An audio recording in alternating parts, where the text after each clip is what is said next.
La deuxième partie de Géopolitique, le MAG. Merci d'être avec nous comme chaque semaine sur Radio J. C'est l'heure de retrouver notre chroniqueuse, la géopolitologue Léa Landman. Bonsoir chère Léa. Bonsoir, cher Steve. Et merci d'être avec nous. Cette semaine, vous posez la question suivante. Comment l'influence qatari façonne la vision du Moyen-Orient aux États-Unis ? Oui, j'ai appelé ça la géopolitique du curriculum américain. Et comme vous m'avez dit que ça vous intéressait, je vous ai trouvé aussi des exemples très concrets. Donc, à Washington, c'est connu, le Qatar est considéré comme un allié stratégique, fiable, rationnel, lucratif. Donc, hôte aussi de la plus grande base militaire américaine du Moyen-Orient, partenaire économique majeur, médiateur dans les crises où même les États-Unis peinent à peser, Doha s'est imposé comme un interlocuteur incontournable à l'ère post-11 septembre et particulièrement après la crise du Golfe de 2017. Alors, cette représentation diplomatique rassure les dirigeants et influence le récit officiel. Mais elle ne dit rien de l'autre facette de la stratégie qatari, qui est l'influence silencieuse, profonde, structurée, qui opère à l'intérieur même des espaces de production des idées, c'est-à-dire les universités, les écoles et les centres d'enseignement. C'est pas une stratégie de persuasion frontale, c'est vraiment une stratégie de façonnage du regard, en fait un cadrage. Alors comment le Qatar a investi notamment dans les universités ces dernières années ou peut-être ces dernières décennies ? Oui, alors en fait, officiellement, ces investissements soutiennent l'éducation, la recherche, les collaborations académiques. En réalité, parce que effectivement, Steve, vous pouvez me demander, et alors, quelle importance, c'est un pays qui investit dans l'éducation américaine. En réalité, en fait, il transforme lentement, mais sûrement, les cadres cognitifs par lesquels des générations d'étudiants, d'analystes, de diplomates et de décideurs interprètent le monde, le Moyen-Orient en particulier. Donc, dans ces espaces académiques, l'islamisme politique est souvent présenté comme en fait une dynamique sociale ou identitaire, rarement comme une idéologie transnationale structurée. Les liens entre le Qatar, les frères musulmans et le Hamas sont minimisés, dissociés, neutralisés. Israël, en revanche, devient fréquemment le prisme central de lecture des déséquilibres régionaux. Ce qui frappe, ce ne sont pas les discours tenus, en fait, mais c'est les angles morts. C'est-à-dire ? C'est-à-dire que depuis 20 ans maintenant, le Qatar est devenu de loin déjà le principal donateur étranger aux universités américaines. Selon divers décomptes, Doha a versé plus de 100 milliards de dollars via des dons directs, des contrats et des accords de longue durée. Un chiffre qui dépasse celui de n'importe quel autre État arabe dans l'enseignement supérieur aux États-Unis.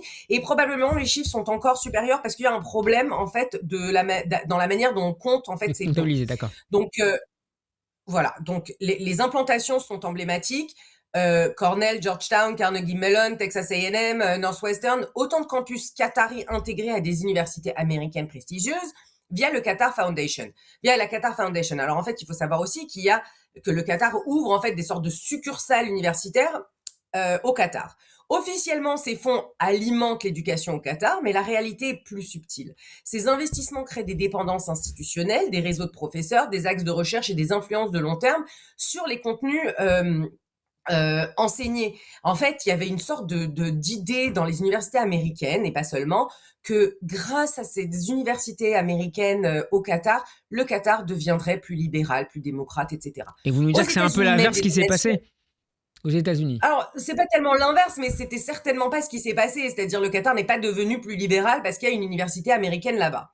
Aux États-Unis, des donations ou partenariats financés par des entités qataries ont joué en fait un rôle dans la structuration de programmes universitaires, on va loin, dans le recrutement de chercheurs, dans le choix des centres d'intérêt académique, dans l'orientation des choix académiques. Et vous vouliez prendre un exemple en particulier ? Oui, parce qu'en fait, le Middle East Forum a écrit un rapport incroyable sur l'université de South Carolina qui vraiment illustre de manière frappante comment cette influence peut se traduire concrètement dans le choix des programmes et des contenus d'enseignement. Donc, dans une analyse récente, il ressort que le département qui devrait offrir une perspective régionale sur le Moyen-Orient a choisi de l'aborder principalement à travers une grille théologique centrée sur l'islam. Une orientation qui n'est pas neutre, mais qui organise le regard des étudiants dès le départ. Dans les faits, le Walker Institute of International and Area Studies de USC offre plusieurs mineurs. Vous savez, aux États-Unis, il y a un majeur et un mineur. Régionales, donc Afrique, Asie, Europe, Amérique latine, Russie. Mais pour le Moyen-Orient, l'université a préféré mettre l'accent sur un programme intitulé Islamic World Studies plutôt que de créer un cursus Middle Eastern Studies plus équilibré. Les cours principaux du programme incluent Culture of Islam, Middle Eastern Cultures, Geography of Middle East, Introduction to the Civilization of the Islamic Middle East et Introduction à l'islam. Des matières qui, dans la pratique, font du monde arabe un objet d'étude quasi exclusivement théologique. Au sein de ce même programme, les matières qui pourraient élargir le regard, par exemple en étudiant la diversité religieuse de la région ou son histoire politique complexe, sont quasiment absents. Le judaïsme n'apparaît que dans un cours intitulé Jews and Muslims, et le christianisme du Moyen-Orient n'est abordé que dans un cours sur les croisades. Israël, les minorités ethniques ou les dynamiques politiques contemporaines sont quasiment hors du champ didactique adressé aux étudiants. Donc cette architecture du curriculum n'est pas simplement théorique, elle forge une grille d'interprétation du monde, où le Moyen-Orient est d'abord compris comme un espace religieux presque exclusivement musulman, ce qui n'est pas faux mais quand même, avec très peu de place, mais sans les différences entre les différentes factions, avec très peu de place pour les autres racines historiques ou pour les enjeux politiques, économiques, géopolitiques qui l'animent. Donc ce biais pédagogique, c'est pas un accident. Il est lié à des liens institutionnels entre l'université et des entités qataries. Le doyen qui dirige le Rule of Law Collaborative à USC, qui a des relations formelles avec le Qatar, a soutenu cette configuration malgré des critiques internes. Un accord de coopération existant entre l'université et le gouvernement qatari, signé avec la présence du ministre qatari de la Justice, n'est pas accessible au public, ce qui attise en fait les questions autour de l'impact de ces financements sur l'orientation des programmes. On a d'autres montants. Est-ce qu'on a d'autres montants qui ont été versés par le Qatar à certaines universités ? Alors, par exemple, USC Columbia a reçu entre 2016 et 2025 près de 17 millions et demi de dollars provenant du Moyen-Orient, dont près de 4 millions et demi venant du Qatar. Ces apports, s'ils sont modestes à l'échelle nationale, montrent que même les universités régionales peuvent voir leur orientation pédagogique influencée par des financements étrangers. Donc l'exemple de South Carolina n'est pas isolé, je l'ai pris celui-là parce que vraiment il est édifiant.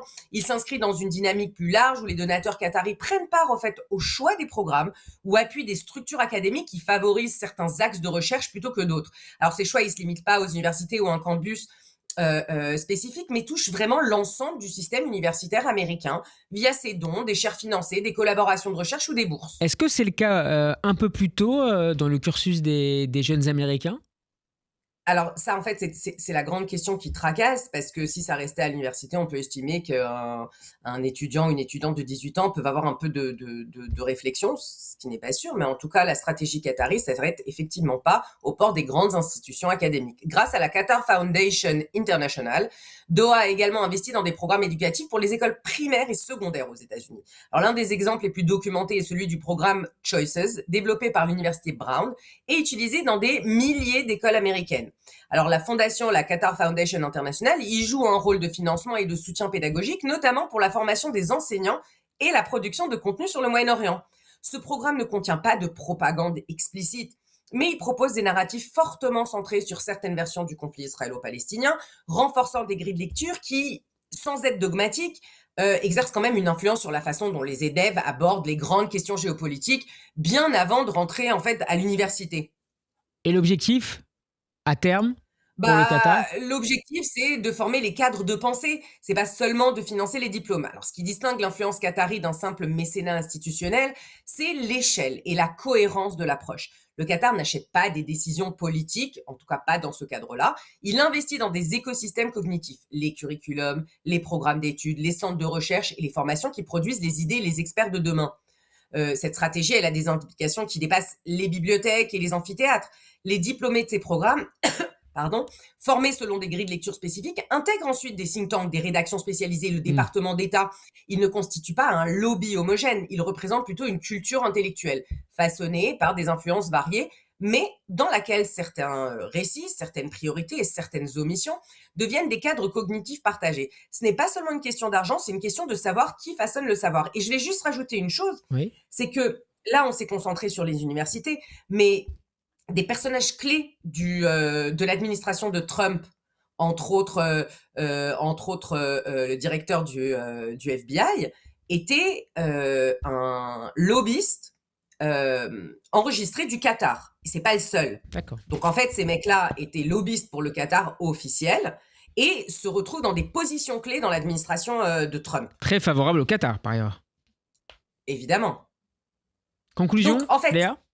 Alors, OK, conclusion. Le Qatar, en fait, n'a pas cherché à imposer, une doctrine, c'est plus sournois. On a déjà parlé plusieurs fois de Al Jazeera, mais en fait, il a déployé une stratégie d'influence qui exploite les ouvertures des sociétés démocratiques.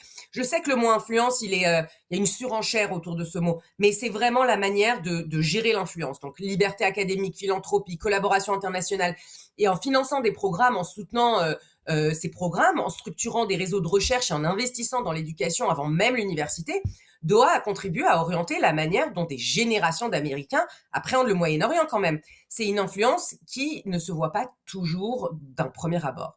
Elle ne Mmh. prend pas la forme d'une directive politique explicite, elle n'a pas besoin de slogans, elle n'a besoin que d'un temps long, d'écosystèmes éducatifs ouverts et de financement intégrés dans des institutions respectées. Et comme aux États-Unis, il y a un vrai, il y a un vrai va-et-vient entre l'université, les think tanks et l'administration, on retrouve cette politique après. Donc former des cadres de pensée plutôt que convaincre les décideurs, c'est ce qui fait la cohérence de la stratégie qatari et c'est ce qui transforme progressivement la façon dont le Moyen-Orient est étudié, interprété et compris aux États-Unis. Donc ce que j'ai envie de dire, c'est que c'est pas seulement la guerre à Gaza, c'est pas seulement ça dont on parle.